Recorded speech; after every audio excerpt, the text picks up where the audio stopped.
ಬಿಹಾರದ ನಕ್ಸಲರಿಗೆ ಪ್ಯಾಕೇಜ್ ನೀಡುತ್ತಿರುವುದಕ್ಕೂ ಕೂಡ ಆಕ್ರೋಶ ವ್ಯಕ್ತವಾಗಿದೆ. ಪ್ಯಾಕೇಜ್ ಕೇಸ್ ಹಿಂಪಡೆಯುವ ಸರ್ಕಾರದ ನಿರ್ಧಾರಕ್ಕೆ ಅಸಮಾಧಾನ ನಿನ್ನೆಯಿಂದಲೂ ಕೂಡ ಬಿಜೆಪಿ ನಾಯಕರು ವ್ಯಕ್ತಪಡಿಸ್ತಾ ಇದ್ದಾರೆ. ನಮ್ಮೇಲೋ ಕೇಸ್ಗಳಿವೆ, ಅದನ್ನು ವಾಪಸ್ ತೆಗಿರಿ ಅಂತ ಹಲವರು ಕೇಳ್ತಾರೆ.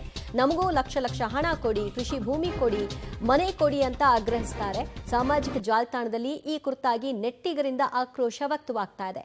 ನಮ್ಮ ಮೇಲೂ ಹಲವು ಕೇಸ್ಗಳಿದೆ, ನಾವು ಶರಣಾಗ್ತೀವಿ, ನಮಗೂ ಕೇಸ್ ಕ್ಲಿಯರ್ ಮಾಡಿಕೊಡಿ, 5 ಎಕರೆ ಕೃಷಿ ಭೂಮಿ ಕೊಡಿ, ಹಣ ಕೊಡಿ, ನಾವು ಕೂಡ ಸಮಾಜದ ಮುಖ್ಯ ವಾಹಿನಿಯಲ್ಲೇ ಎಲ್ಲರ ರೀತಿ ಎಲ್ಲಾ ತಪ್ಪುಗಳನ್ನ ಮರೆತು ಬಾಳ್ತೀವಿ ಅನ್ನುವಂತಹ ನಿಟ್ಟಿನಲ್ಲಿ ಸೋಷಿಯಲ್ ಮೀಡಿಯಾದಲ್ಲಿ ಹಂಚಿಕೊಳ್ತಾ ಇರ್ತಕ್ಕಂತಹ ತಮ್ಮ ಅಸಮಾಧಾನದ ಭಾವನೆಗಳನ್ನ ನೀವು ನೋಡ್ತಾ ಇದ್ರಿ.